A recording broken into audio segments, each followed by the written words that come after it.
Now, we've talked about ad fraud many times before on Marketing Media Money, but it may actually be a bigger problem than perhaps we've been giving ourselves credit for. Well, one group of people that have been discussing the issue today has been AppsFlyer and a number of clients. Let's start off with Paul Wright at AppsFlyer. You're the Managing Director across the UK.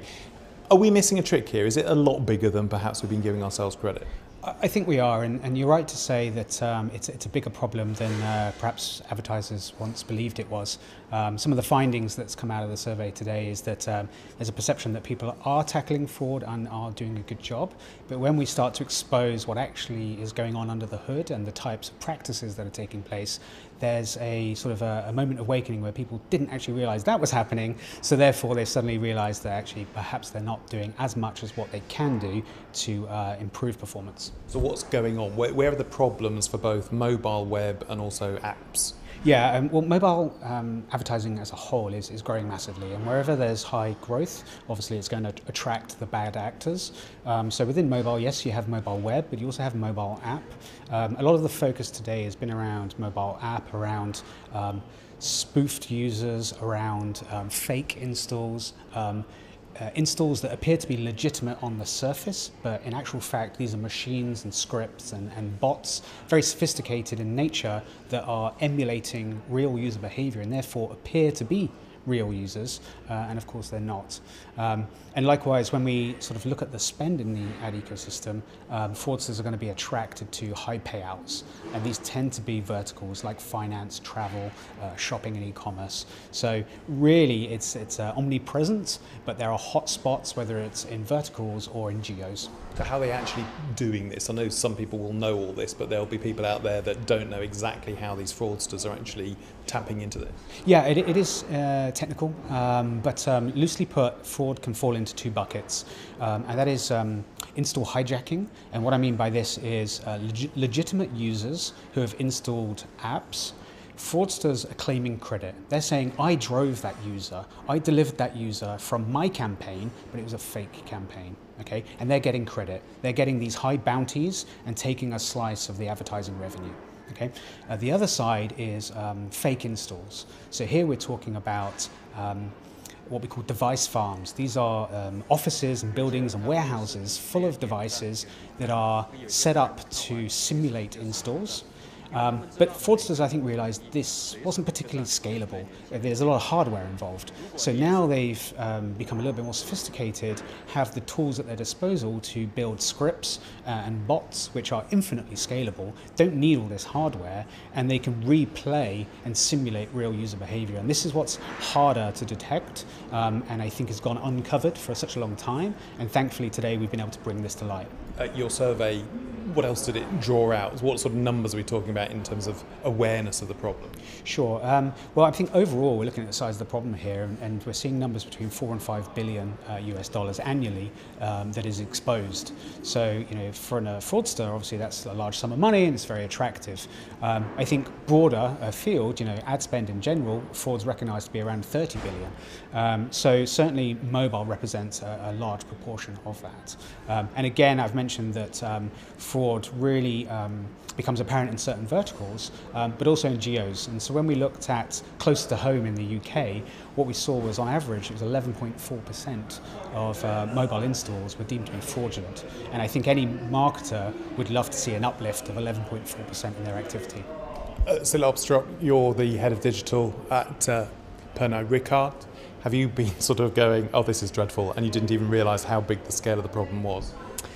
Well, we started looking into this a couple of years ago, not specifically just to mobile, but in general across our digital marketing, working together with our agency and MediaSense, who does some of our media auditing. So together we have looked to what can we put in place to make sure that our media is safe, effective, and reducing the wastage that we have. So we're aware of it. Could we do more? I'm pretty sure we could.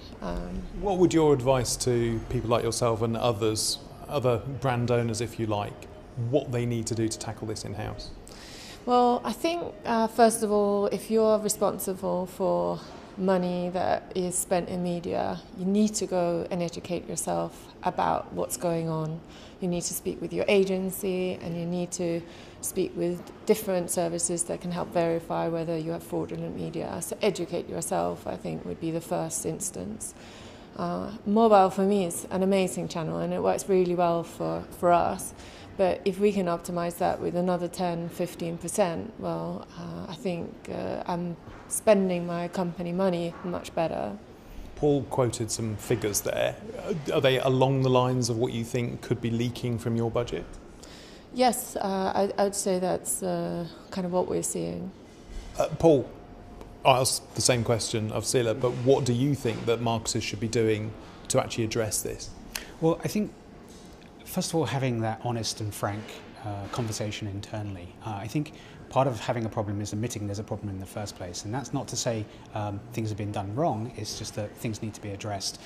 So escalating this conversation internally, taking it to the decision makers, whether that's at a board level or at a departmental level, and sort of saying, right, you know, what kind of technologies or prevention measures are out there, survey the market, bring something in that is going to fit the job, and of course understand that fraud itself is not static, it's evolving. One of the insights that came from the study is that it's cyclical in nature, right? So we're seeing these waves and patterns, and they've now reduced from 3 to 6 months down to almost 3 days. So when fraud rears its ugly head, actually we need to act a lot quicker. So having the tools in place to monitor this is certainly a good step forward. Interestingly, both of you seem to be talking as though this is a situation that needs to be managed rather than solved. Is there a way of solving it, and who needs to come up with those solutions? You're right. I don't think it's a one-stop solution that is going to put an end to fraud. I think we do need to accept that it is evolving. Fraud itself is innovating just as quickly as the mobile industry is innovating, and these areas of high growth will always attract the bad actors. So I think what we're sort of seeing now is that people are taking out protection measures, and multiple solutions can quite often be the right solution. Many layers of fraud prevention is often better than one. So I don't think, to your question, will we see an end to it? I think it's how best can we mitigate. Is there something that you're doing specifically to target this? Yeah, we have a methodology that we have developed together with our partners that helps us optimize against what we deem to be the true media. And that's something that we've seen in the 2 years that we've been working on it, that's constantly evolving, just as we were talking about. Because your return on investment is based upon the statistics that you look at.